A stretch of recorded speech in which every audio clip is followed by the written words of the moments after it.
Hello, friends. James Stevenson here, along with my co-host, Loki the Chihuahua. I will first start by answering the question from the clickbait teaser that I titled this video, Will Tesla declare a huge loss in Q2 when they report earnings on July 20th, just a few short weeks from now? And the answer to that question is no, I don't think so, or I'd be very, very shocked if it's a loss. Probably it's going to be a profit, but it wasn't that long ago that Tesla was reporting losses or profits less than $1 billion. Like, I remember quarters when Tesla would lose $700 million.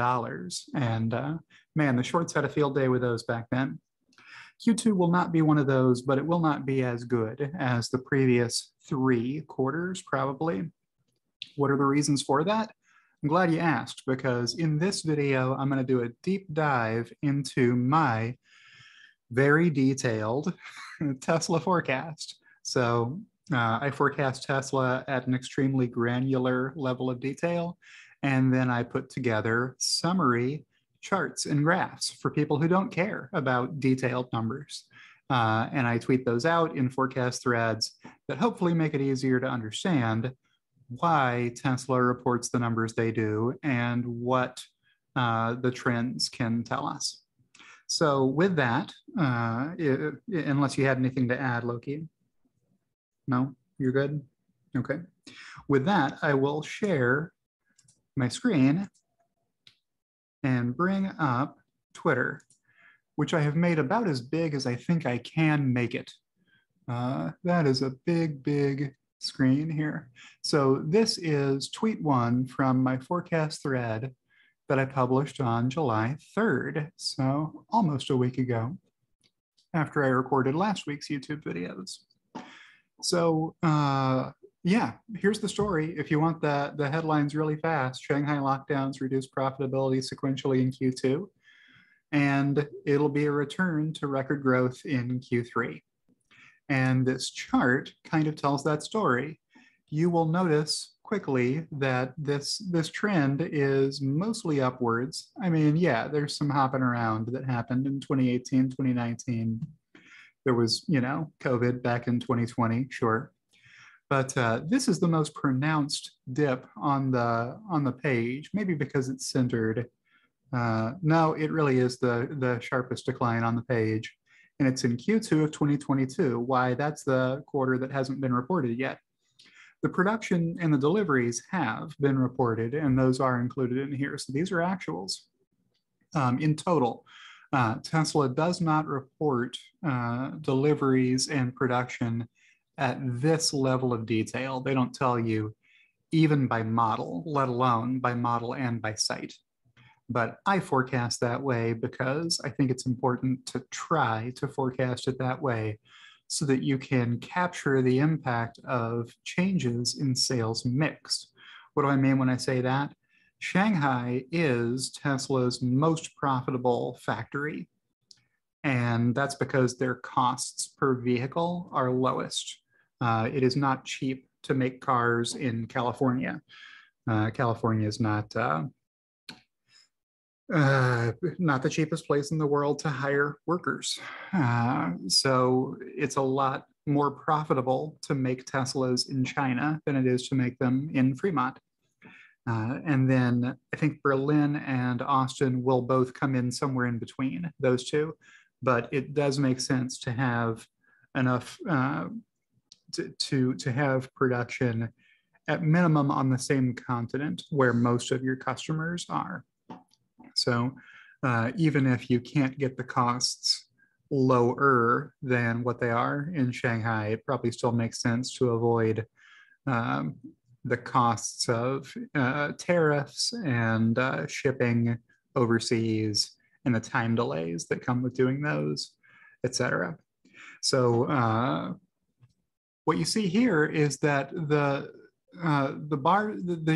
areas at the bottom, the Fremont production, is not being interrupted at all, right? So in Q2, there's no dip here whatsoever. These trends are continuing to gradually move up. Now, Fremont won't be able to keep expanding forever. You see these leveling off that factory is only so big and the lines can only move so fast. And when you paint a car, it has to dry. So there are natural limits on how much a factory can produce. And Fremont is already getting pretty close to that after many years of operation. It's the red and the yellow mountain range area plots that are having the biggest dip, and that's because the Shanghai factory was locked down for COVID at the end of April and through most of May, and then operating at reduced capacity in the second part of May, and maybe a little bit into early June. But the June numbers were pretty good, which I'm teasing the next video I'm going to make, James's Gyms of the Week. If you check that one out, you'll see one of the tweets that I liked sharing how good the production numbers were in June from Giga Shanghai. But for the quarter, their production will be a lot less due to those lockdowns. So I'm going to move on to the next tweet and not talk about all of them as long as I talked about that one. In the second tweet, we'll see a sexy chart. S3, X, and Y are the only models shown on this chart, just so that you can see those growing over time, mostly, with the exception of Q2, for the reasons I just talked about. So if you want to admire the beauty of that chart, you can pause it and take a look at that. The next chart goes even deeper, and it's just Model 3 and Model Y, Tesla's two top-selling vehicles. And yeah, the key takeaway here is that the Model 3 is not what Tesla is going to be producing from their new factories, at least not yet. As far as we know, Giga Berlin and Giga Austin are making Model Ys and not Model 3s. Now that could change in the future at some point. But when you do that and you ramp those factories up, then you're going to have a lot more Model Ys that you can sell. This is good news for Tesla's business because Tesla can charge more for those Model Ys, and they don't cost a lot more to make than it costs Tesla to make Model 3s. What does that do? It increases Tesla's profit per vehicle sold, which increases overall profitability, and that's good if you're a Tesla investor like I am. Full disclosure, I'm a Tesla investor. That's, I think that's the first thing I say in my YouTube profile. So Tesla still has a shot at 50% year-over-year deliveries growth in 2022, which is what Elon was targeting, more than 50% comfortably, I think he said, before the year began. But then Shanghai lockdowns kind of screwed that up a little bit. So this chart shows the relationship between production and deliveries. And you can see those are very closely married up through right now. And yeah, these are actuals. So very, very close here. And we're expecting those to increase into the future. And I'm only forecasting out as far as 2025. Even trying to forecast out that far is, I mean, that's 15 quarters. That's a lot into the future to try to guess. So at some point, I'll forecast farther out than 2025, but that's what you get for now. And this next chart starts to show the impact of that unfavorable sales mix of less vehicles produced and sold from Giga Shanghai as a percent of the total vehicles sold. So that's bad for profitability. If you look at the EBITDA chart here, you see the same kind of divot here that we saw on the units sold charts, except that this one is a little worse than those because the other ones treat all units equally. A unit is a unit is a unit. In this case, we're talking about profit dollars, earnings before interest, taxes, depreciation, and amortization is a high-level profitability metric that management uses. So it's going to get worse because Tesla was selling more vehicles as a percent of the total that were produced in Fremont at that higher cost. And we're going to start to see the costs of Austin and Berlin hitting, and they're not at break-even volume yet, which means they're not profitable yet. They're still losing money, which sometimes people remark on dramatically. Even the CEO of Tesla has remarked that those factories are burning cash, which may be a good time for me to stop and, as an aside, say, when you're the CEO, you're approving capital authorization requests. You're approving spending on multi-billion-dollar factory construction, right? And you have to be able to fund that work, and Tesla isn't borrowing money or issuing stock. So Elon sees those projects spending a lot of Tesla's cash. And that's what he's remarking about. But in accrual basis accounting, you don't count that cash disbursement against the P&L yet, because those are assets. When you build a factory, you're building long life assets that you'll have as a company for 40 years that'll be producing value over that period of time, or longer or shorter. But I picked 40 years because it's a pretty standard depreciation life to assume for a building, right? So the cost of doing that project will be reported by Tesla on their P&L as depreciation expense over the useful life of the asset.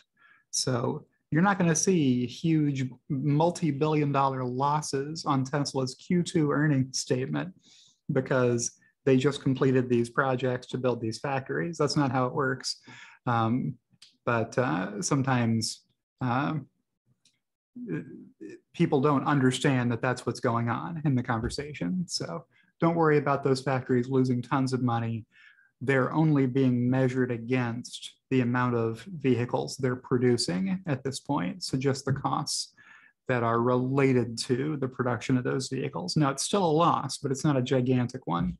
And then once those factories are producing more than the break-even volume amount of units, they will be profitable. And then past that point, it's just gravy. The more you make, the more you make. All right, the next tweet in the forecast thread is showing how Tesla makes its average dollar of revenue. So this is just me taking all the revenue sources that Tesla reports and showing them as a percent of the total, right? But instead of calling it a percent, I'm calling it a cent. Or in this case, let's see, Q2 of 2022, 83% of Tesla's revenue is coming from automotive sales, excluding regulatory credits.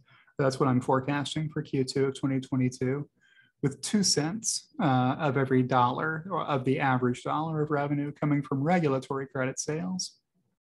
Then there's automotive leasing revenue. So some people are leasing rather than buying their new Teslas. Then there's the energy business, energy generation and storage, solar panels and tiles and what have you. Then there's the services and other division of Tesla. So service centers and superchargers and as Loki takes a walk, merchandise, Tesla insurance, over-the-air upgrades, anything else you can think of gets captured in services and other. So that's that one. And then the other one that I have here is how Tesla spends their average dollar of revenue. So in that same quarter as an example, so for 2022 Q2, I'm expecting that Tesla will spend 61 cents of every dollar worth of revenue they make on automotive cost of sales. Then they'll spend another 5 cents on every dollar of revenue on energy costs. They'll spend 7 cents on services and other. 4 cents on the research and development efforts of the company, 5 cents on SG&A excluding stock compensation. So these are selling, general, and administrative expenses. Think of these as like all the expenses that would be associated with your headquarters, that sort of thing. And then everything else excluding stock compensation is here. So it's a little higher than usual because there's restructuring in here and there's a Bitcoin impairment in here. And that leaves you with non-GAAP earnings. So I'm expecting 16% of Tesla's revenue will fall to the bottom line as non-GAAP earnings in Q2 2022. And then after this quarter, it'll keep getting better than that.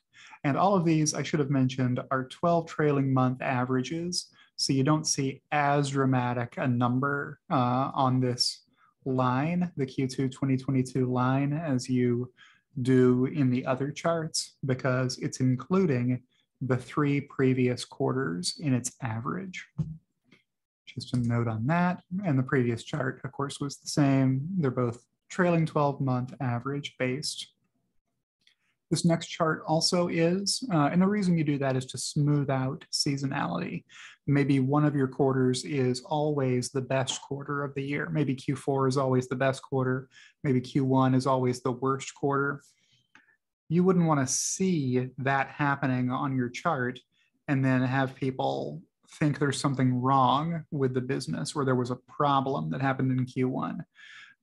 So the way to smooth that out is to say, let's average together the previous 4 quarters every time, and then that will cancel out the effect of good and bad seasonal quarters. So it's seasonally adjusting your chart to make the trend meaningful instead of just seasonality. All right, this next one is non-GAAP earnings. So how's that look over time? Well, there's going to be an outsized hit in Q2 due to a number of unfavorable one-time items. So people call this the kitchen sink quarter. There's a bunch of bad stuff happening this year, and it happens to all be happening in the same quarter. So these Shanghai lockdowns happened. Tesla has to take a Bitcoin impairment just because Tesla owns Bitcoin. And during the quarter, the price of Bitcoin fell by a lot to an all-time low since Tesla bought their Bitcoin. So the GAAP rules in accounting say that you have to take a write-off to write down the carrying value of those digital assets on your balance sheet to be the lowest price at which anyone has sold that asset since you bought it. That's the deal there. It's an extremely conservative accounting treatment. You couldn't think of a more conservative way of doing it than that. So it's a little unfair that you have to keep taking these losses against it, but there's never a mark to market if the price goes up on that asset. But those are the rules, so expect that to happen. And then there were also layoffs during Q2, so that restructuring expense will hit this quarter. And Wall Street will adjust some of these out of earnings. Probably this one, probably this one, probably not that one. I don't know if Zach will provide an impact for the Shanghai lockdowns. I did estimate it at $1.4 billion in a video that I can link to in the video description if you want to watch that and see how much I think it is. I think it was a $1.4 billion hit. But we'll see if that gets noted during the earnings call. So these are the trailing 12-month earnings per delivery. So these are not the earnings dollar amounts. These are if you take the non-GAAP earnings and you divide them by the number of new vehicles delivered. So it's going up over time, but you do see a little bit of a dip here, a little bit of retracement in Q2 on a per delivery basis. But then after that, it will continue its ascent in my forecast. And next, I linked to a video that I published on the Bitcoin impairment amount and how you would estimate how much that impairment is. I think it's going to be a little under $500 million. So that's a pretty big hit. So we'll see what happens there. Yeah, it was 400 and something million dollars. I can't remember exactly how much, but this video will tell you if you'd like to watch it. At least what I'm estimating it to be. Next, it's the same chart as 2 tweets up, except this one excludes regulatory credits. So back in 2019, the Tesla haters and bears and short sellers would tweet all the time about how Tesla wasn't profitable if you excluded regulatory credits, which you can see over here, these red numbers. Even on a 12 trailing month basis, Tesla was still losing money back then if you threw out the regulatory credits. Now, they made it seem like that's a legitimate, real, commonly used accounting metric, and it's totally not. They made it up. And it's super unfair to pretend that that's a legitimate way of thinking about a business.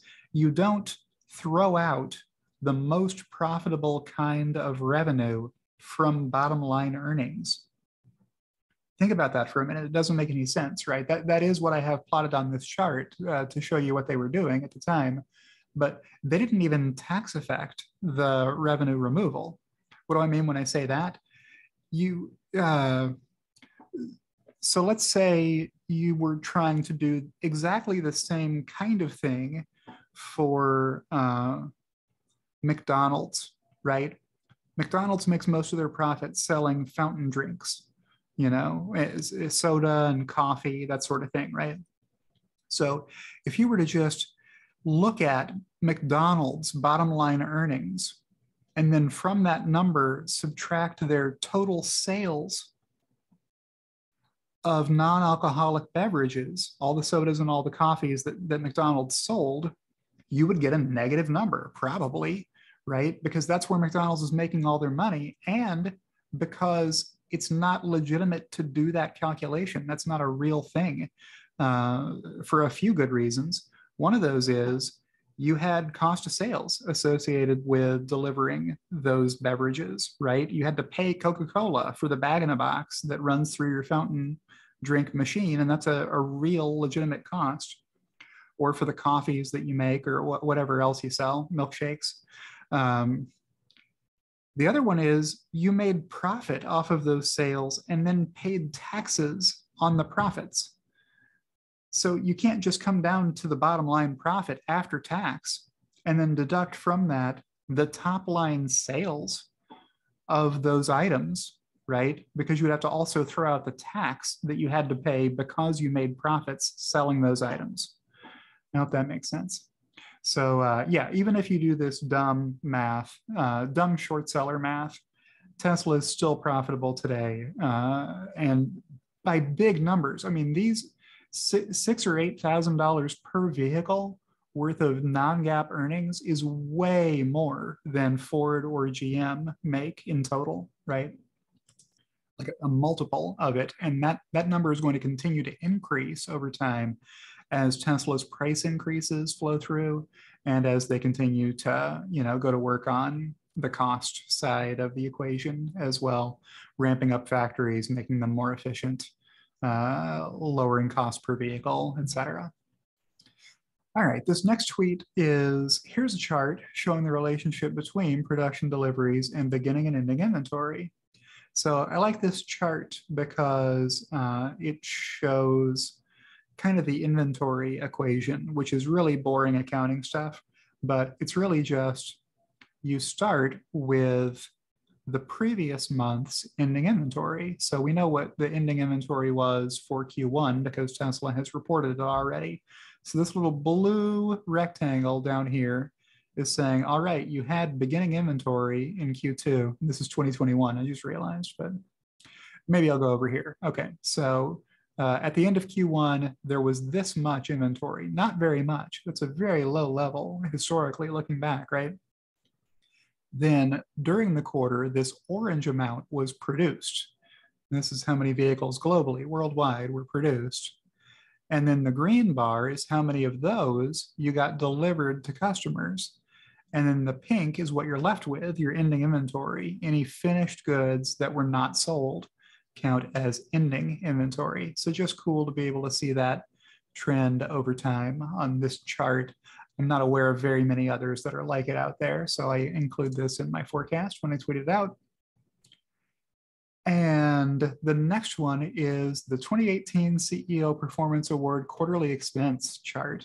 So this is a dynamic that a lot of people still don't understand. You can find Tesla haters out there complaining that somehow it's been fraud the last 2 quarters, that Tesla has reported a lot less stock compensation expense, or that their SG&A expenses in total have been decreasing, and that shouldn't be possible. Well, it's possible if you structure the CEO Performance Award the way Tesla did, and then have to expense it the way the accounting rules require. So it's complicated. It's very complicated. It took me a long time to model it correctly. And I'm still not deadly accurate on it, but I got in the right ballpark and called in mid 2020 that we were going to see the biggest expenses over the next 6 quarters, and then we did. Especially, relative to what they were pretty steady back here in 2018, 2019, right after the plan went into effect. But because the value of Tesla stock increased by so much, at the same time, Tesla started ticking off progress against the revenue and the adjusted EBITDA targets that are required to be met in order for Elon to unlock the stock compensation tranches of that plan. The accounting rules say you have to declare expense at the rate that progress is being made toward achieving the vesting of those stock options. So that's why these big amounts were happening a few years ago. And there's almost nothing left to be expensed because at the origination of the plan, at the outset, Tesla had to declare what the total value of the stock compensation was at that time. That's how the accounting rule works. And they determined that the plan was worth $2.283 billion, which is why the scale of this chart only goes to $2.3 billion. It can't go any higher than that because that's the maximum allowable expense under the program, and it's a 10-year program. So that's what this chart should be telling you. Do not expect much more in the way of CEO stock compensation expense until Tesla enters into another new plan to compensate Elon Musk. So he is currently working for free, except that he's earned all of this, which is extremely valuable. All right, July 3rd, this chart illustrates good and bad dynamics impacting 2022. Automotive gross margin, excluding regulatory credits, will be lower in Q2 due to sales mix. So that's the down here in Q2 of 2022 from 30% to 27.5% that I'm talking about. But the strong demand for Tesla products is allowing Tesla to raise prices. And those price increases are good for future profits. Now, because the backlog is so long, there's a time delay between when Tesla raises prices and when the revenue and profits increase as a result of those price increases, because only new orders being placed are subject to the higher price. Anybody who already had an order in at a lower price, Tesla honors the lower price, right? And there's a long backlog, so it takes usually a couple of quarters before you see those price increases come in. So I have to feather those in to my forecast as Tesla makes price increases, which is a lot of fun if you're an Excel spreadsheet finance nerd like I am. Okay, did I even show this one big? Okay, so there it is if you want to take a look at that chart. So the idea here is that even though the price of Tesla vehicles came way down from 91,000 to about 50,000 as of Q1 2021. It's on the way back up now. So mostly this is because Tesla's been selling so many more Model Ys and less Model 3 as a percent of the total. This decrease was Tesla selling more Model 3s and less S and less X. So this rise is coming from both the price increases and from increased Model Y mix. Okay, the next chart here, it says this chart excludes leased deliveries and revenue and cost of sales and all regulatory credits revenue. So I noted the difference between bar heights is the ASP per cash delivery minus the cost of sales per cash delivery, equaling gross margin dollars per cash delivery. So why do we care about cash deliveries? It's just a different cut to look at. If you throw out the leased vehicles, what's left? Rob Maurer inspired me to create this chart when I heard one of his podcasts where he went through this math. And I was like, I don't have a chart that shows that. So then I did the math and I made this chart. Pardon me as I take a sip of my coffee. So what's this showing us? Tesla average revenue and cost of sales per cash delivery, excluding leased vehicles and regulatory credits. So the mountain range in the back is telling you how many cash deliveries there were, total deliveries minus leased deliveries. Okay, so that number is increasing over time with the exception of Q2 2022, our common refrain. The bars on the chart are showing you the ASP, the average selling price, or the revenue per cash sale. So that revenue per cash sale came down quite a lot, goodness, to 47.8 in Q1 of 2021. And then it has been up ever since. So it should be a little higher here in Q2 of 2022. This won't be a problem. It's not the revenue per delivery that's a problem. I'm expecting that to go up by about $3,000 per cash delivery. It's that the deliveries are down. That's the problem, right? And then that the cost of sales per vehicle is rising at the same time. So even though these revenues per cash delivery are up $3,200-ish in my forecast, the cost of sales are up almost $4,000. So we're getting worse at the cost of sales percentage line anytime cost of sales per delivery, variable cost per unit is increasing by more than revenue per unit is increasing by. So that's a problem. But then in the next couple of quarters, the cost of sales per vehicle doesn't go up by as much. It goes up by less, 2,000 here, only about 500 or 600 here, while the revenue continues to go up by a lot due to those price increases and to favorable sales mix. More Model Y, S, and X, less Model 3 as a percent of total sales. So another $4,000 increase here and another $3,000 increase here. That's what I'm expecting in my forecast. And these will come at the same time the volume is increasing to new record highs. So this is going to be very good for profitability in the second half of 2022. Anybody who goes screaming into the night when they see the Q2 earnings have fallen sequentially, or they're down versus Q3 or Q4 of last year, they're going to be real sad if they sell their Tesla stock before these Q3 and Q4 earnings hit. In my opinion, not trading advice, do your own research. I'm just a guy making videos on YouTube. What do I know? And the next tweet, hastily moving on from not providing financial advice.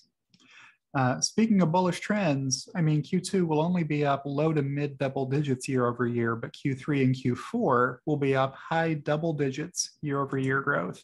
So I only have actuals on this chart for a reason. I do have forecasts for what I think the revenue will be, of course, in Q2, Q3, and Q4 of this year, but I'm not putting them on the chart because I think the chart is more effective when it only has actuals on it. And you can see what the trend is by following this Q1 label centered over each of these bars. You can see what the trend is. It's plain to see. I get a lot of positive feedback on this chart because I think it does a good job telling the story.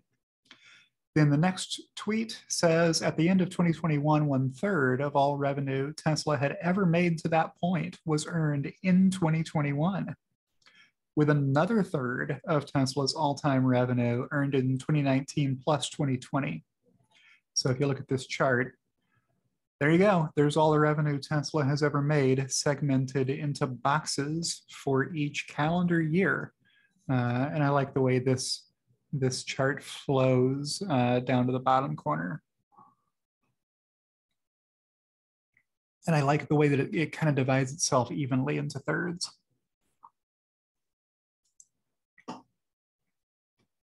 All right, so what do I expect will happen after this? Again, I haven't forecast my forecast. I didn't even put the 2022 Q1 actuals on here, even though we have them. I think it's more effective to just look at it this way and realize that the 2022 number is going to be, you know, more than half this number, right? So if 53.8 is a third of Tesla's all-time revenue, then in total it's 160-ish billion dollars ever that Tesla has made. In 2023, next year, Tesla is going to make almost that much money at the top line, the revenue line. And this year, Tesla is going to make about $90 billion worth of revenue. Then in 2024, it'll be more than $200 billion. And in 2025, it'll be more than 300 billion. So somebody asked me on this, hey, this is going up by 60, this is only going up by 50. What gives? Is there a problem in 2024? No. Greater than can mean a lot greater than. So this 2024 number could be 235 billion as an example of what it could be, right? Yeah. So don't worry about the growth. The growth is not going to slow down. Barring something very unforeseen, Tesla revenue will grow every year for a long time into the future. So the next tweet is an updated Stevenson indicator chart as of July 3rd. So this chart is just showing you the post-2019 low, which occurred at $72.24 on March 18th, 2020. Plus $1.69 per trading day cents. And the white bars on here are just measuring the distance from the actual closing stock price every day since then, and the Stevenson indicator line, which is defined here for you. So most of the time since March 18th, 2020, Tesla has been trading above $1.69 per trading day of growth since then, until we stepped into this recent bear market. So here's February, when there was a little dip below the Stevenson indicator. And then we are for sure in a bear market now, with these values representing May and June, and the amount of pullback we've seen in Tesla relative to the previous upward trend. So this was during a bull market, and this is what happens during a bear market. Bear markets don't always last for a very long time. They can last longer than you think they will, but not trading advice. This is just a dumb technical analysis, linear support line. It hasn't been supporting Tesla very well recently.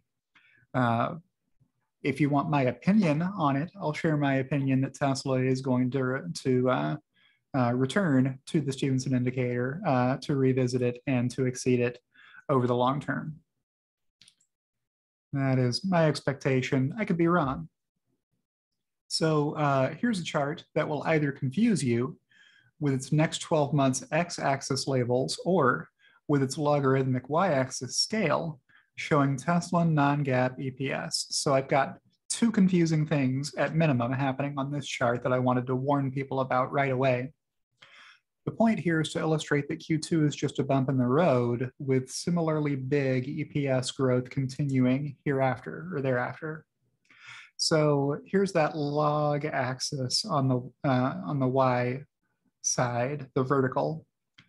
You can see these are not even linear increments. These are logarithmic. Each new line is twice what the previous one was. So be aware that that's happening. And on the other axis, I labeled it next 12 months non-GAAP EPS.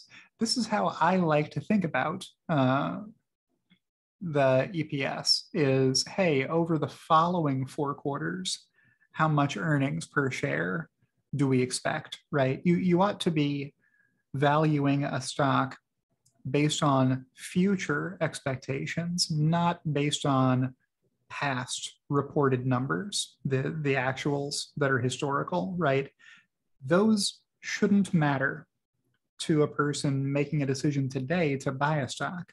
When you're buying a stock, you're saying, I expect that this company is going to do better in the future than the average investor thinks it will today, right?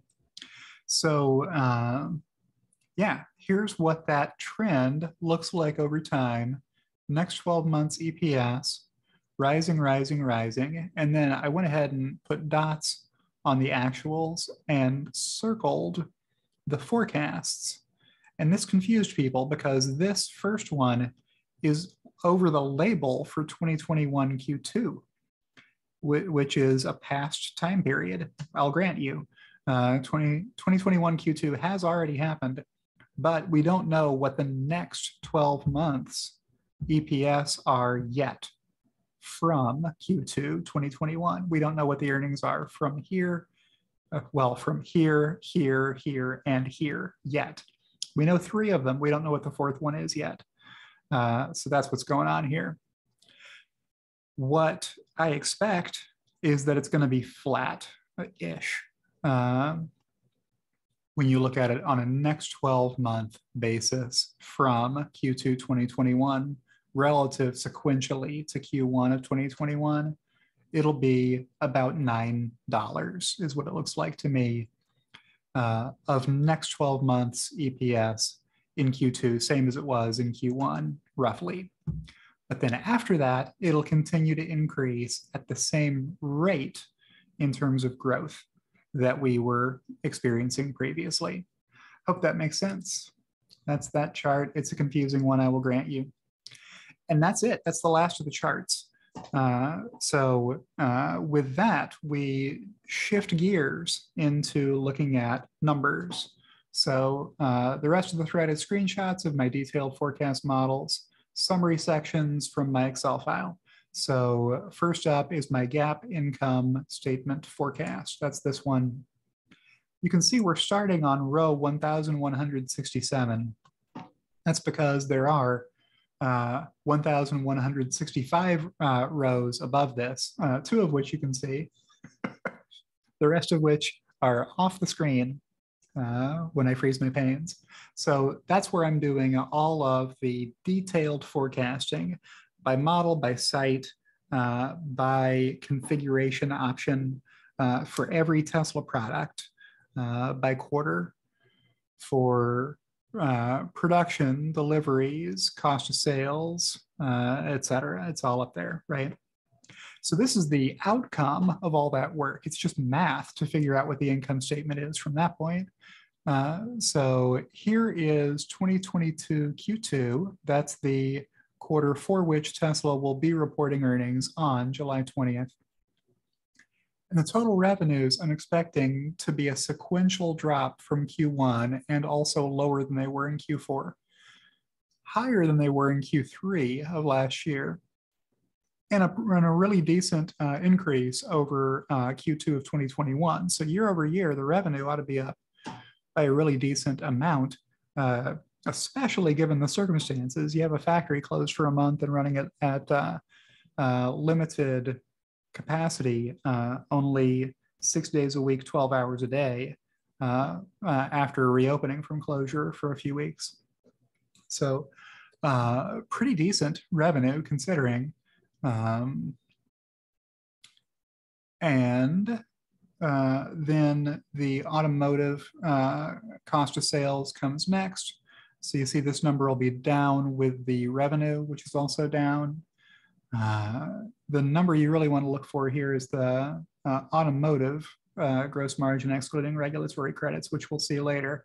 But the total gross margin percent, I'm expecting to be down, 4.5 points sequentially from where Tesla actually reported it last quarter. This includes regulatory credits, which I'm not forecasting to increase. So that's part of it.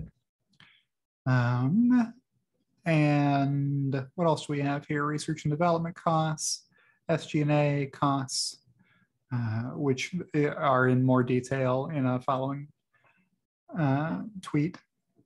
Then we have this restructuring and other line. So this is going to be a big hit, $500 million-ish is what I'm expecting for the combined costs of the layoffs, restructuring, plus the Bitcoin impairment.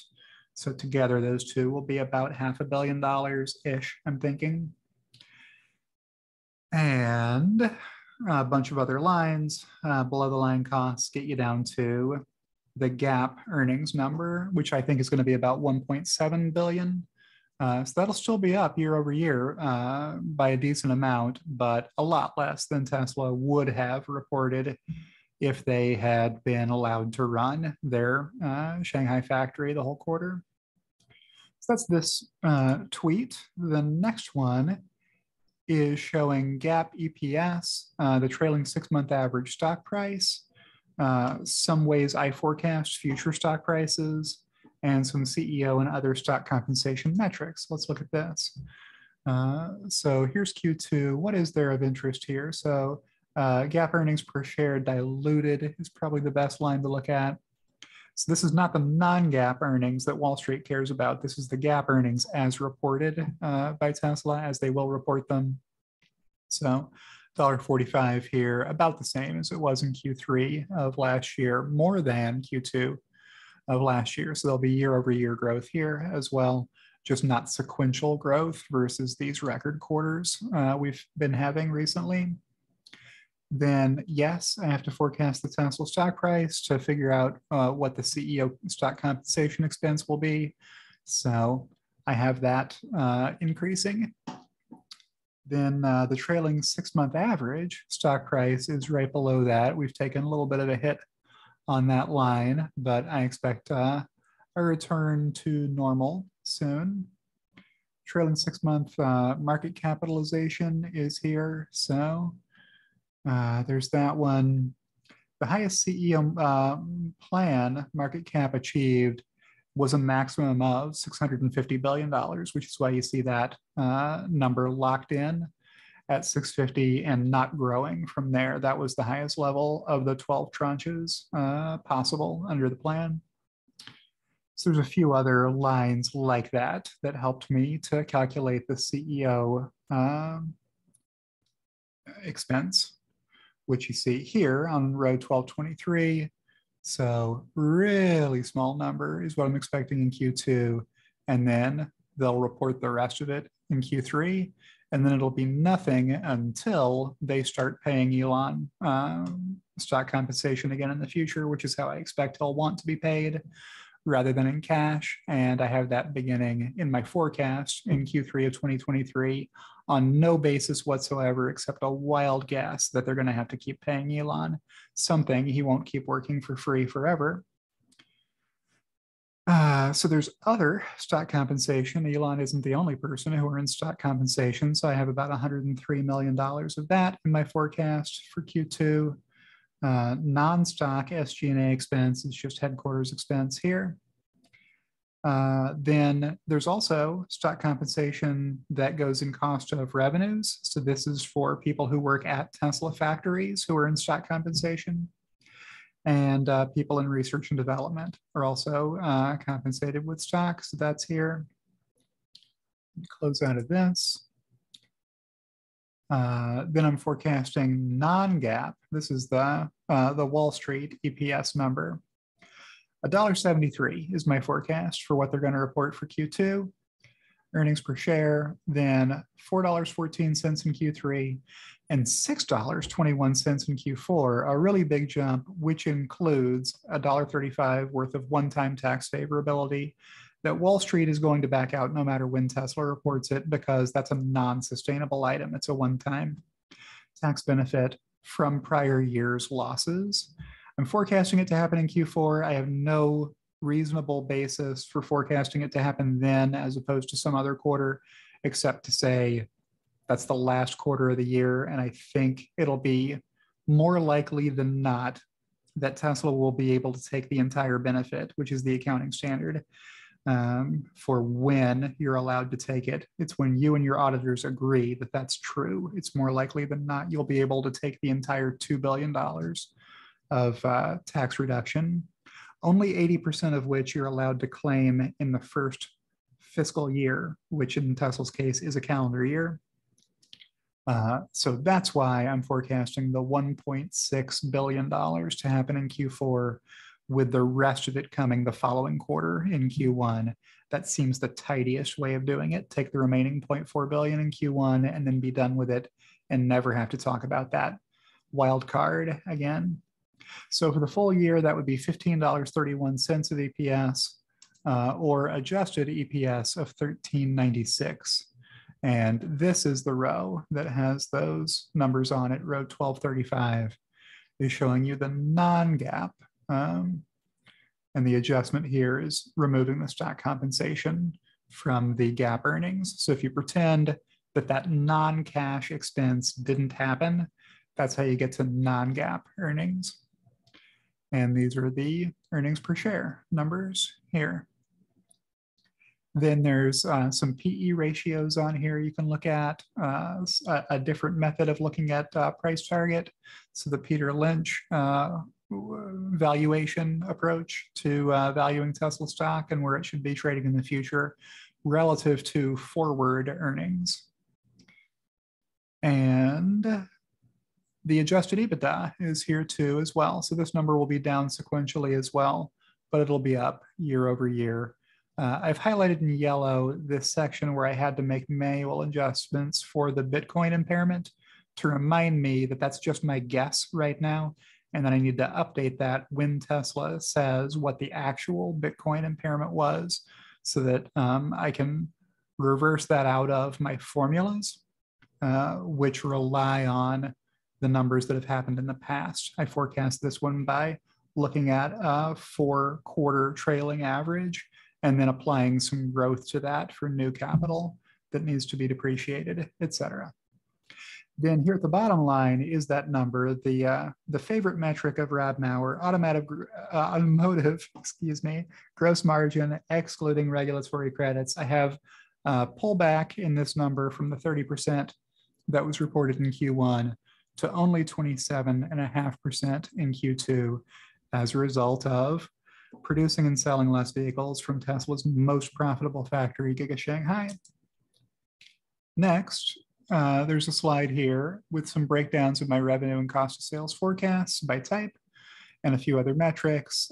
Tesla reports these numbers in total, but not at this detailed level. So I have to guess at these when I do my forecast and then never find out how close I was. So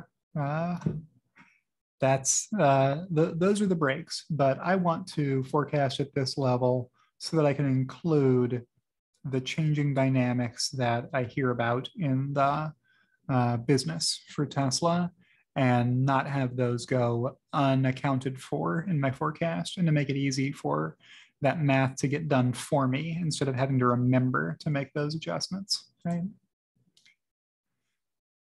Then the next one is a detailed breakdown of my forecast for cost of sales percent by type.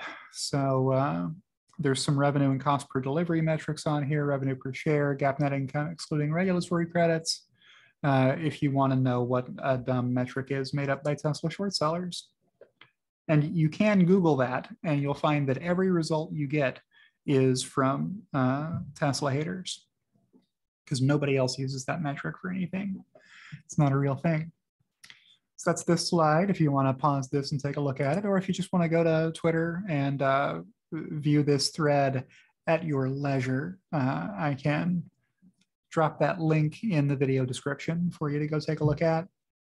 Then this slide has the deliveries that I'm forecasting by site and by model. And then below that, I have them globally by model, subtotaled up here. So what's happening in Q2 that's new and different? Well, Berlin and Texas have some deliveries to meaningful deliveries beginning in Q2. They're just starting their ramps. So over time, they're going to be ramping up. Factories do not ramp overnight. So I expect these to take a little while. I am forecasting these a little bit more aggressively than Troy TSLA is for Berlin and Texas to ramp up. Maybe I'll be wrong about that. Then for Shanghai, this is the big difference between, Q2, Q3 prior year. I mean, if you look at the total deliveries line, 255,000 deliveries versus Q3 of 2021, you could, or one could look at these numbers and say, hey, Tesla's going to report better profitability in Q2 of 2022 than they did in Q3 of 2021 because they delivered more cars. Well, that would be an overly simplistic approach to answering this question because it does not account for those differences in sales mix and in cost and in pricing. So review the previous tweets to understand why that line of reasoning is not enough to get you comfortable that the earnings will be more in Q2 than they were in Q3. There are other dynamics at play that are important to determining the outcome. All right, on to tweet 24 of 28. This page breaks down total automotive revenue by model and then by type as I forecast it. There are also some earnings per delivery metrics at the bottom. So a lot of good information here. Revenue per delivery by type. So some fun stuff here and some fun metrics here at the bottom. Per delivery profitability is increasing as time goes by, with the temporary exception of Q2. It goes right back to records again following Q2 in my forecast.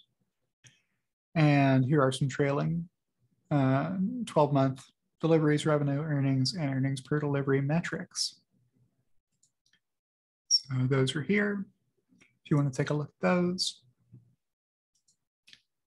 they're just here for completeness and to answer people's questions. Then here's how I got to those pennies that are on the penny charts we looked at earlier. Then here's a breakdown of the cost of sales percentages I'm expecting. So this is what I mean when I say these factories are going to lose money early in the ramp and then barely make any money as they ramp up. And then their profitability will improve over time into the future. And as Tesla raises prices on these vehicles to try to keep the backlog of orders under control. You don't want that to stretch out to like a 2-year or a 3-year backlog because you'll discourage people from placing an order at all. And you don't want that. That's not the reputation you want. And it's not the right way to monetize your factory assets that you have. If the demand is there at a higher price, you should be charging the price the market is willing to pay at the production level that you can output. And that brings you to the end of the forecast. So this last visual I will show you is the gross margins per vehicle. So you can see total automotive gross margin here. The regulatory credits gross margin is very high indeed because there's almost no cost associated with selling regulatory credits. And then the automotive gross margin excluding regulatory credits with a temporary setback here should go right back to growth moving forward. And that's it. You've made it to the end of my video. So that is my Tesla Q2 2022 earnings forecast review. So if you've enjoyed this video, click the like button. If you're not subscribed to my channel, why not click the subscribe button? And I will see you in the next one.